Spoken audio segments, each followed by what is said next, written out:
My name doesn't matter, but my story, our stories, they are written in the scars of this city. You know the spectacle, the swing between skyscrapers, the thwip of the web, the catch of a falling citizen, the cheer of the crowd. That's the legend, that's the headline. But I want to talk about the walk home, the empty apartment, the silence that screams louder than any villain. The tragedy isn't in the battle, it's in the victory's echo. We are bound by the same cursed equation. Power plus responsibility equals loss. It never balances.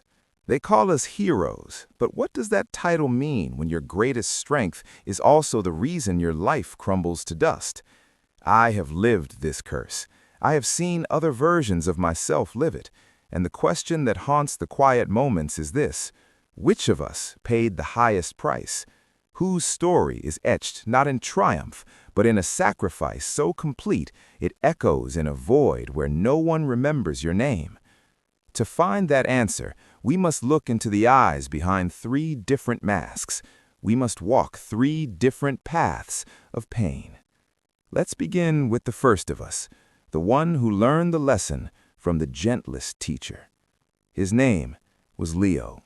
When Leo first felt the strange energy coursing through his limbs, his first thought wasn't, "I can help people." It was, "Finally, they'll see me." I was the invisible kid, raised by my Aunt Clara and Uncle Joe after my parents vanished into a cloud of unanswered questions. Our world was built on whispered worries and unpaid bills. I knew the price of milk before I knew my own worth. Life was a gray, quiet struggle. Then, the bite. The world snapped into sharp, terrifying focus, and in my youthful arrogance, I saw a shortcut, a chance to win, to be somebody. So when a thief ran past me with a fistful of cash, I let him go. I was owed something. I was angry. I was small. That single selfish choice became a ghost that moved into our home and never left. The gunshot that killed Uncle Joe didn't just echo down a dark street.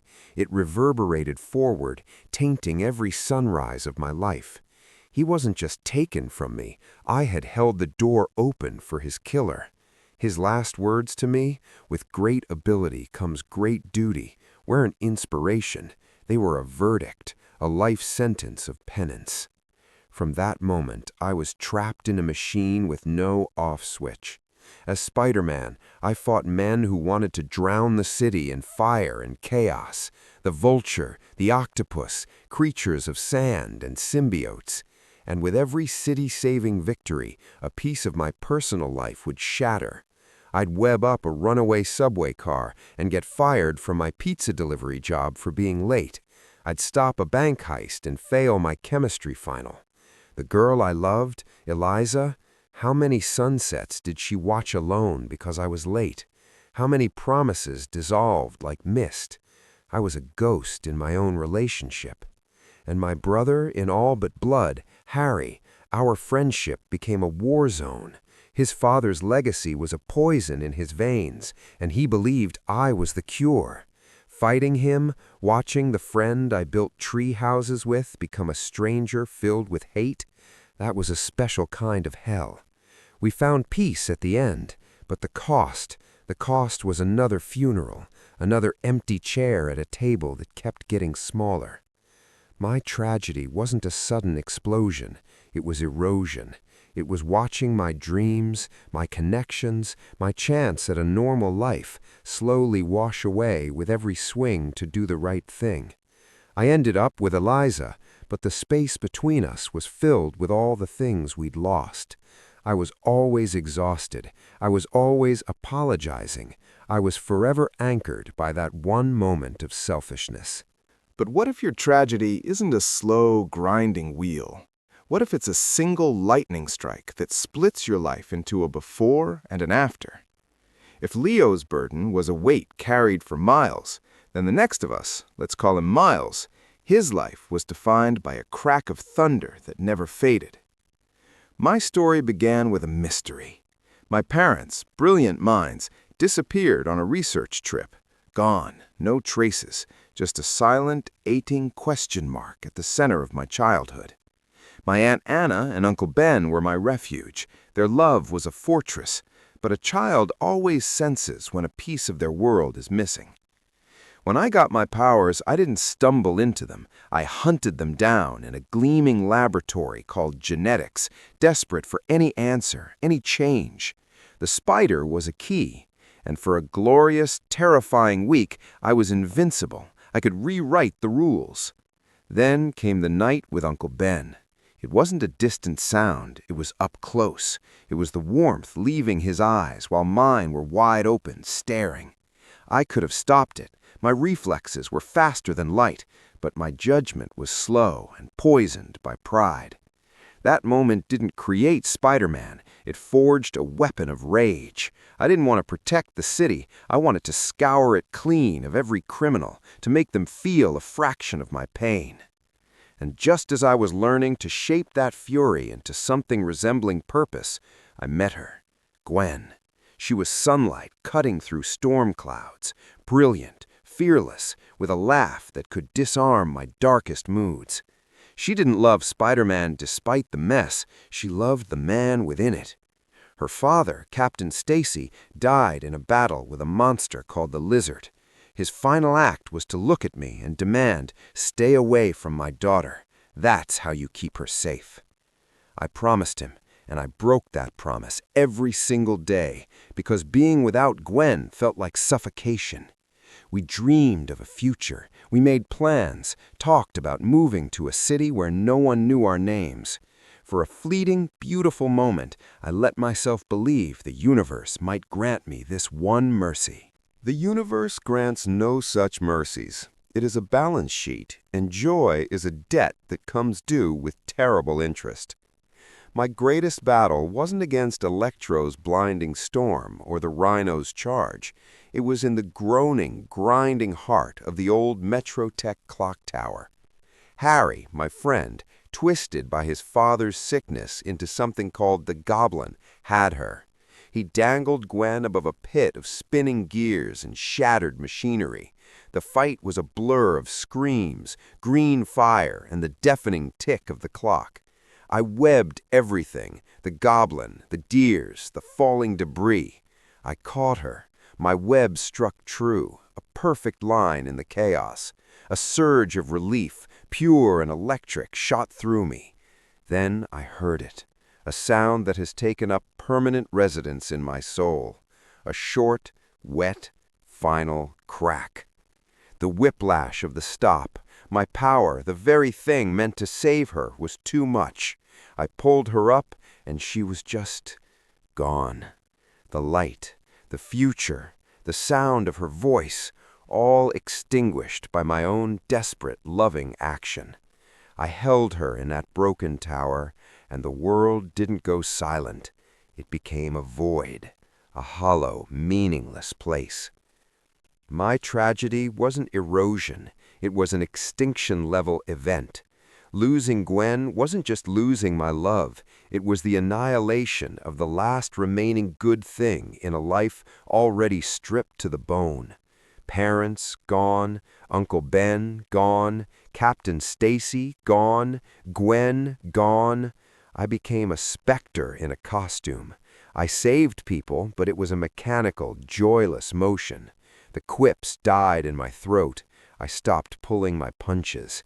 The anger was the only fuel I had left. My story is the proof that a hero can be born from guilt, but can be utterly unmade by love. So we have the man worn thin by duty, and the man shattered by love. But there is a third, a younger one. Let's call him Peter too. And his story, it's the most terrifying of all, because it's not about what was taken from him. It's about what he chose to give away, every single thing. Imagine being a kid from Queens, and a billionaire genius in a metal suit lands in your living room. He gives you a mission, a suit with technology from your wildest dreams, and a place beside legends. For this Peter, that was his prologue. He didn't start with struggle. He started with sponsorship. He had everything we never did: a mentor, a team, a safety net. He got to be a hero without first being broken. He got to have it all. His best friend, Ned, MJ, who saw through everyone and chose to see him, his Aunt May, full of life and fierce love. He had a place. He belonged. And that is what makes his descent into tragedy so uniquely devastating. Because the universe doesn't just prey on the lonely, it also feasts on the hopeful. It began with a field trip that went very, very wrong. One moment he's on a school bus, the next he's on a spaceship fighting an alien warlord beside his hero. And then he didn't feel so good. He turned to dust, begging and afraid in Tony Stark's arms. For 5 years, he was a forgotten footnote in a half-empty universe. And then he was back. No time to breathe. Just a ring of fire opening onto a battlefield of gods and monsters. He saw Tony again. They shared a desperate hug in the carnage. And then he watched him die. His anchor, his guide, sacrificed himself. And the world looked at this grieving, traumatized teenager and whispered, "You're next. You must fill those shoes." The weight was a mountain on his chest. All he wanted was to be the friendly neighborhood Spider-Man, to go to school, to tell MJ he loved her without the world ending. But the shadow was inescapable. He tried to run from it on a school trip to Europe and walked straight into the honeyed lies of a man named Quentin Beck, Mysterio. Beck's betrayal wasn't just physical, it was existential.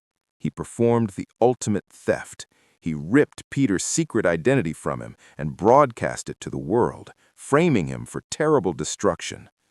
Overnight, Peter Parker was no longer a person. He was a controversy, a headline. His life was a prison of cameras. His friends were pariahs. Every door to his future was welded shut. In a panic, he went to the most powerful person he knew, a sorcerer. He asked for magic, a spell to make the world forget. This is where his path diverges into true tragedy. Leo and I, we were hardened by our losses. This Peter, he was still soft with compassion. As the sorcerer wove the spell, Peter kept interrupting.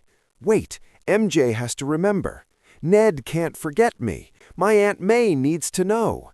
Each request was a knot in the spell, a crack in reality. The magic didn't just fail, it shattered the walls between worlds. And through those tears in the fabric of everything came nightmares. Not just any nightmares, familiar ones. A green goblin from Leo's world, a man of living electricity from mine. Villains who knew a Spider-Man. They were dumped into this boy's shattered life. The sorcerer's solution was cold, clean logic. Send them back to their fates, even if it meant their deaths. But this Peter couldn't accept that. He saw shattered men beneath the monstrous power. He believed with all his heart that he could cure them. He fought the sorcerer, trapped him, and took on this saintly, impossible mission. It was the noblest thing any Spider-Man has ever attempted. And it was the mistake that cost him everything. The Goblin, a creature of pure anarchy named Norman Osborn, was not there for redemption. He was there to break things. He revealed his true self during the cure attempt, and a fight erupted that was less a battle and more a demolition of Peter's soul. It tore through a high-rise apartment, a place that was supposed to be safe. And in the center of the storm was Aunt May. She was trying to help, to deliver the cure. She was always in the middle, trying to help. A blast of pumpkin fire, a shove from a super-strong monster, and she fell. As she lay on the cold floor, breathing her last, she said the words to him that Uncle Joe said to Leo, that Uncle Ben said to me, "With great ability comes great duty." She smiled at him with all her love, and then she was gone. His last family, the core of his world, murdered because of his choice to show mercy. The sound that tore from his throat wasn't a scream, it was the sound of a soul breaking in half. From those ashes, a new Peter rose, hard, cold, focused. With the help of Leo and myself, pulled from our own dying moments into his crisis, he cured the villains. We fought side by side atop the Statue of Liberty, a trio of ghosts fighting for a future. But the goblin, in his final act of malice, destroyed the device holding the broken spell. The sky itself ripped open like a wound. Infinite realities began to bleed together, a cacophony of collapsing worlds. There was only one fix, the original spell, but perfected. Not a spell to make the world forget Peter Parker was Spider-Man, a spell to make the world forget Peter Parker ever existed. Think about that choice. Stand in his shoes for a moment. He looked at Ned, his guy in the chair, and said goodbye to a friendship that would no longer have a history. He looked at MJ, the love of his life, and promised to find her again, while she looked back at him with the polite confusion of a stranger. He wanted to say, "I love you," but she stopped him. "Tell me when you see me again," she said. It was a hope dangling over an infinite cliff. Then he nodded to the sorcerer, and he was erased. The spell washed over the multiverse like a healing wave. The cracks sealed. The worlds were saved.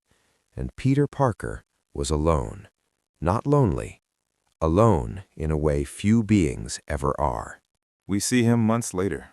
He walks into a coffee shop where MJ works. She has a small bandage on her forehead, a scar from battles she can no longer recall. She serves him coffee. There's nothing in her eyes. No flicker, no deep, knowing look. Just a friendly barista. He starts to speak, to tell her everything, to reclaim his life. And he stops. He looks at her. She is safe. She is smiling. She is free of the bomb that is his existence. She has a future.